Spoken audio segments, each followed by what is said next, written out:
o homem considerado segundo o coração de Deus, matou Golias. A gente aprende na escolinha, né, na igreja, eu aprendi desde criança, né? Terceiro, adulterou e matou. E eu cresci com a ideia, e não só eu, escutei algumas pessoas que falavam, como que ele pode ser o homem segundo o coração de Deus, tendo matado e adulterado. Porque a gente faz isso com as pessoas, sabe? As pessoas podem fazer várias coisas boas. Quando ela fizer uma ruim, a gente vai pegar aquela. Vai pegar e nós vamos ficar falando. Nós somos assim. É um erro nosso que a gente precisa corrigir. E eu tinha essa ideia de Davi.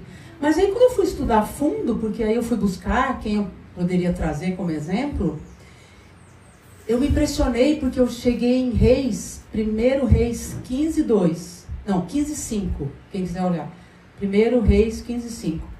E lá o profeta Jeremias vai falar, e Davi guardou todos os mandamentos de Deus durante toda a sua vida, exceto no caso de Urias.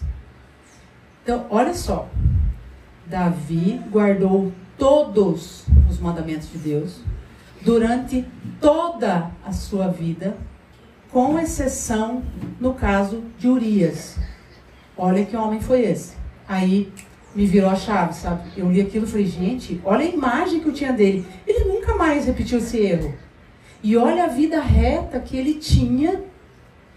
Dá para entender o motivo dele ser tão amado por Deus, né? Então, assim, para mim, realmente foi uma coisa muito nova que eu tô conhecendo de Davi. Eu nunca tinha visto, nem tinha visto esse versículo, na verdade. Eu vou dar só uma pincelada assim na história, porque o foco não é a história em si, é chegar nesse ponto que a gente leu, para saber como que ele passou por esse recomeço. Mas eu vou dar uma pincelada só para a gente relembrar a história, como é que foi, meio rápido. Então, Davi era rei de Israel. Um belo dia ele sai lá no terraço do palácio dele, ele vê uma mulher se banhando, ele se interessa por ela, ele vai e se informa quem ela é. Passa a informação para ele, ela é Batseba, ela é esposa de Urias, o Hitita, o apelido de Urias era Hitita, porque ele não era israelita.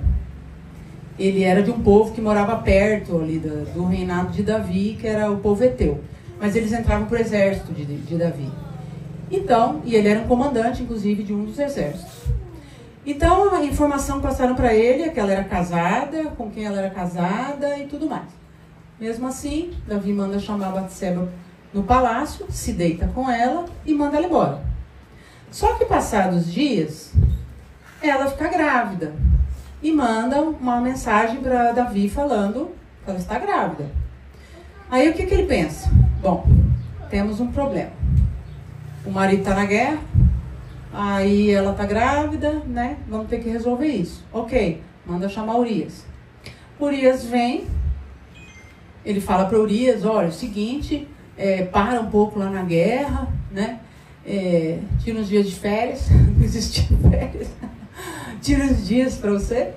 E ele falou, descansa, vai para casa, fica com tua esposa, depois você volta para a guerra. Mas Davi sai e fica em frente ao palácio. Ele fica deitado lá, na Bíblia fala que ele fica lá fora, deitado lá na frente do palácio, e ele não vai para casa. Urias, não Davi. Desculpa, Urias. E ele fica lá na frente. E aí Davi percebe que ele não foi para casa. Davi chama ele no outro dia. Urias, o que aconteceu que você não foi para casa? E aí é onde Urias fala que ele jamais faria isso. Ele fala, eu jamais poderia ficar aqui, dormir bem, comer bem, ficar com a minha esposa, se os meus amigos estão em tendas na guerra, estão morrendo na guerra, eu jamais faria isso. E vai embora. E aí Davi vê a coisa preta, né? Porque aí agora o que faz? Aí Davi fala, não, mas espera, vou fazer um banquete aqui para Urias, vou chamar ele, vou convidar ele. Convida Urias. Urias vai, eles começam a comer, tem bebida. Aí Davi vai, né, bebedando Urias e conversa e tal. Quando vê, Urias está bêbado. Ele manda Urias embora, porque ele pensa, né, Bom, quem bebe fica sem noção mesmo, né? Agora ele vai para casa. Só que não. Urias vai, continua lá fora, não vai para casa. Aí Davi provavelmente pensou, né? Não tem outra opção. Eu vou ter que matar. Vou ter que matar esse cara, né? Porque o que eu vou fazer agora? É a única opção. Então ele manda uma mensagem pelo próprio Urias para Joabe. Joabe era o comandante geral dos exércitos dele, né? E na mensagem dizia: coloque Urias no front, né? Na linha de frente, na guerra, para que ele morra. Joabe faz isso, então Urias morre, Joabe já manda mensagem para ele. Urias morreu. Tá bom, Davi aproveita, já que Batseba tá viúva mesmo, né? Chama ela pro palácio, vem morar logo.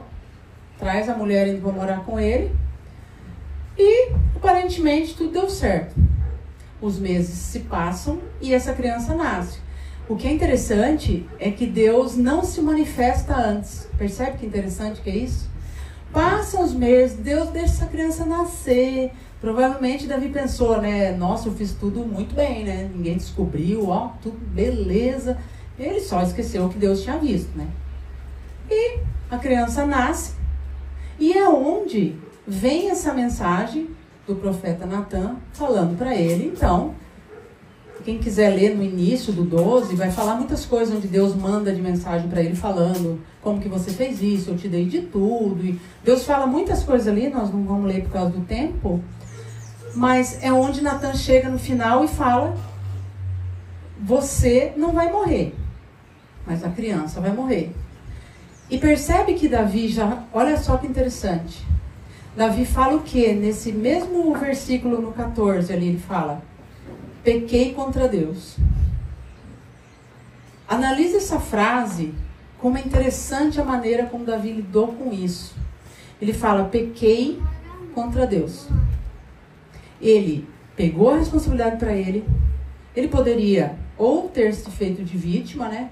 Poxa, mas peraí, eu levo uma vida certa. Até agora fiz tudo certo. Deus também não está, né? Também não está sendo justo. Porque, poxa, eu errei, mas todo mundo erra. Ainda se fazer de vítima. Poderia.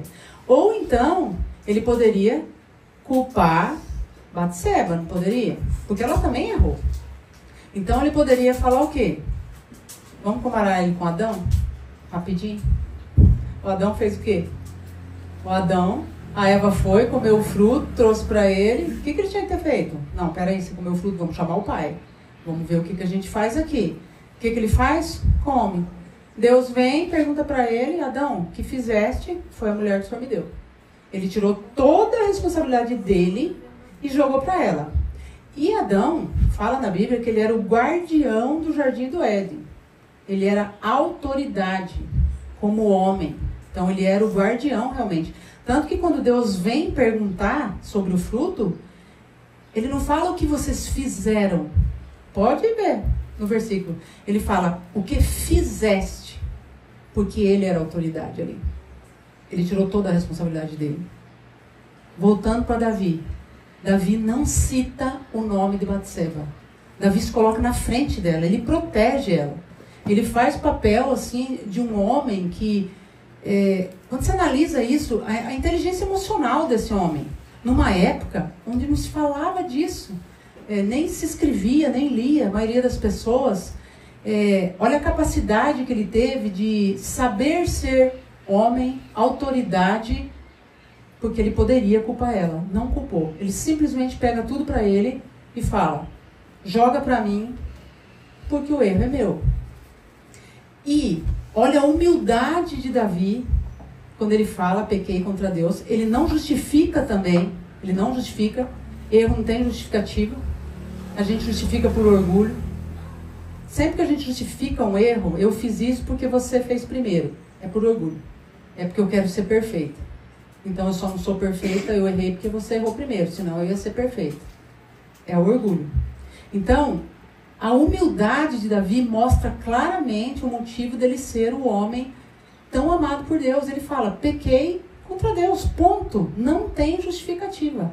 Então percebe que ele já foi aqui, ó, ele já fez a autópsia rapidão. Olha a inteligência dele. Não, pequei contra Deus, vamos lá. E agora? E aí vai falar no próximo versículo que ele se joga no chão, começa a chorar, jejuar. Os conselheiros vêm, tentam levantar ele, não levanta, ele está ali chorando. Por quê? Porque ele já foi pro velório já. E o que ele estava sentindo ali? Culpa, né? Veio a culpa. Aí caiu a ficha. Como que eu fiz o que eu fiz? Eu adulterei, matei, eu menti, eu manipulei. Olha tudo a sequência de coisas que ele fez. Então, né? Ele ficou ali naquele choro, não comia, não dormia. E nisso, passam-se 7 dias. E depois de 7 dias, a criança morreu. Conforme Deus tinha falado que ia fazer. E Davi, os conselheiros então recebem a notícia, né, de que a criança morreu. E eles ficam preocupados. Entre si, eles começam a conversar. Nossa, e agora? Como que a gente conta para ele? Porque se a criança, enquanto estava viva, ele já estava nesse estado, imagina quando eu sou falar que a criança morreu. Ele vai fazer uma loucura. E Davi escuta eles conversando baixinho. Chama eles e pergunta, a criança morreu?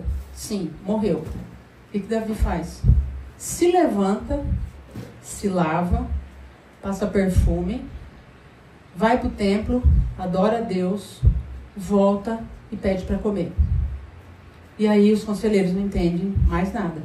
E perguntam para ele, Davi, ninguém está entendendo, peraí, enquanto a criança estava viva, você estava chorando, não comia, não dormia, agora a criança morreu, você vai, se levanta, se lava, passa perfume, vai para o templo, volta e está comendo, ninguém está entendendo nada. E Davi vai falar, está nos versículos mais para frente, eu devo continuar jejuando agora? O que mais que eu posso fazer se a criança morreu? Ele fala, enquanto ela estava viva, eu tinha esperança que Deus tivesse misericórdia de mim e deixasse ela viver. Mas agora que ela morreu, o que eu posso fazer? E ele ainda acrescenta, um dia eu irei até essa criança, mas ela nunca vai voltar para mim. Ele quer dizer o quê? Um dia eu vou morrer e eu vou para onde ela está, mas ela não vai voltar a viver. Olha só como Davi, o que ele fez? Acabou aquela situação, Deus não ia voltar atrás. Ele viu, morreu, a criança morreu. Deus não ia voltar atrás. Então, ele já vai logo para o enterro, não tem mais o que fazer. No próximo versículo, vai falar, e ele foi consolar Batseba, e se deitaram e conceberam Salomão. E esse filho Deus amou. Agora vamos congelar. Vamos voltar um pouquinho. Vamos fazer de conta que Davi não saiu do velório. Davi não saiu do velório. Ele ficou lá. Quando veio a notícia que a criança morreu, aí mesmo que ele ficou. Ah, não, agora que eu não saio daqui. Nossa, Deus não teve misericórdia. E chora e fica ali. O que ia acontecer? No próximo versículo falou. Ele foi consolar Batseba e eles conceberam Salomão. Se ele tivesse ficado no velório, o que ia acontecer? A bênção estava bem aqui na frente dele. Ele ia perder a bênção, ou no mínimo prorrogar essa bênção, vai saber o que ia acontecer. E quantas vezes que a gente faz isso na vida? Que a gente fica no velório lá com o morto, porque a gente não enterra. E Deus está falando assim, enterra isso aí. Sai dessa situação. Isso acabou. Não tem mais o que fazer. Eu estou com uma bênção logo aqui na frente para você. Mas eu preciso que você enterre. E a gente não enterra. Não é assim? Glória a Deus. Recomeçar é muito difícil. Todo mundo aqui, com certeza, já teve que recomeçar. E a gente sabe o quanto é difícil passar por esse processo, passar por esse aqui. Nós sabemos o quanto isso é difícil. Mas pior é a gente passar uma vida inteirinha paralisado em situações por ter medo de recomeçar e de enfrentar as situações. Eu tenho certeza que quem aqui tem mais de 40 anos, 50 anos, pensa o que eu penso. Ainda ontem eu tinha 15. Né? A gente pensa, não é possível que eu estou com essa idade. Porque ainda ontem eu tinha 15. E daqui uns dias vai ser 60, 70, 80. E aí sim, aí estamos chegando lá no finalzinho. aí realmente vai ser o momento só de olhar para trás e falar, qual é meu maior arrependimento? Pode ter certeza, vai ser, eu devia ter tentado fazer o que eu queria. Eu devia ter arriscado mais. Eu devia ter tentado, e se eu errasse eu tentava de novo. Pode ter certeza que é isso que a gente vai pensar. E muito cuidado com uma frase que às vezes a gente usa, que é muito sabotadora. Lembra que o cérebro fica mandando mensagem, né? Que é pra gente não nem iniciar e nem recomeçar e nem nada, é para paralisar. A frase, um dia Deus vai fazer. Cuidado com essa frase. Não é assim que Deus trabalha. Ah, mas ele pode. Mas lógico que ele pode. A gente sabe disso. Só que não é assim que Deus trabalha. Deus trabalha em parceria. Deus quer que a gente faça a nossa parte. Ele não vai fazer a nossa parte. Então assim, eu quero estudar. Ah, estou pensando em recomeçar a estudar. Deus não vai fazer a matrícula lá para você. Deus não vai lá prestar o vestibular para você, viu? Pode ir que está lá. Não é assim que ele trabalha. Nós temos 1000 exemplos na Bíblia. Vamos falar um só de Davi. Quando Deus quis que Davi fosse rei, Deus não deu a coroa para Davi. Deus deu Golias. Ele falou, vai lá, resolve aquele BO lá, né? Estarei contigo. Ele esteve. Mas Davi teve que caminhar. É assim que Deus trabalha. Muito cuidado com essa frase. Às vezes você está esperando alguém mudar. Ah, um dia vai mudar essa pessoa, Deus vai mudar. Cuidado, Deus só muda quem quer mudar. Ah, um dia, eu estou com um vício em bebida, 20, 30 anos, seja lá qual for o vício. Mas um dia Deus vai descer e vai fazer um milagre. Cuidado. Porque Deus quer que a gente dê o passo. Olha, eu não quero mais, eu vou dar esse passo. Senhor, me ajuda? Ah, sim. Ele vai vir de encontro. Essa é a forma de Deus trabalhar. Porque tem coisas que nós temos capacidade. E, voltando sempre, dá medo, né? Dá medo. O recomeço dá medo. Tudo que é novo para nós, tudo que é mudança na nossa vida, dá medo. Mas você pode ter medo. Você pode ter medo. O medo que não pode ter você. É só isso. Então pode ir com medo. Pode ir com medo. E se alguém chegar e falar para você que está tarde, porque as pessoas fazem isso, está tarde. Está tarde para você abrir teu negócio que você queria, que era o teu sonho. Está tarde para você conhecer alguém na tua vida. Está tarde para você voltar a estudar. Não escute. Vou dar uma dica aqui bem boa que eu aprendi. Saiba identificar quem te ama. Só dê ouvidos a quem te ama. Sabe por quê? As outras pessoas, você não sabe o que elas sentem. Pode ser que as outras pessoas sintam inveja de você. Pode ser que ela não queira que você tenha sucesso. Só dê ouvidos a quem te ama. Isso é uma coisa muito importante. E eu aprendi isso há pouquíssimo tempo. E para finalizar, eu queria falar uma coisa que eu quero que você guarde que eu vou falar. Porque você vai lembrar de mim. O dia que você recomeçar e as coisas estiverem caminhando e dando certo, as pessoas vão te respeitar e te admirar de uma forma, e você vai ver no olhar delas. E muitas vão vir falar para você, inclusive aquelas que falaram que estava tarde. E sabe por quê que elas vão te admirar e te respeitar? É porque as pessoas, elas admiram quem tem coragem. As pessoas, elas se inspiram em quem tem coragem. E eu espero que você seja inspiração na vida de alguém. Muito obrigada.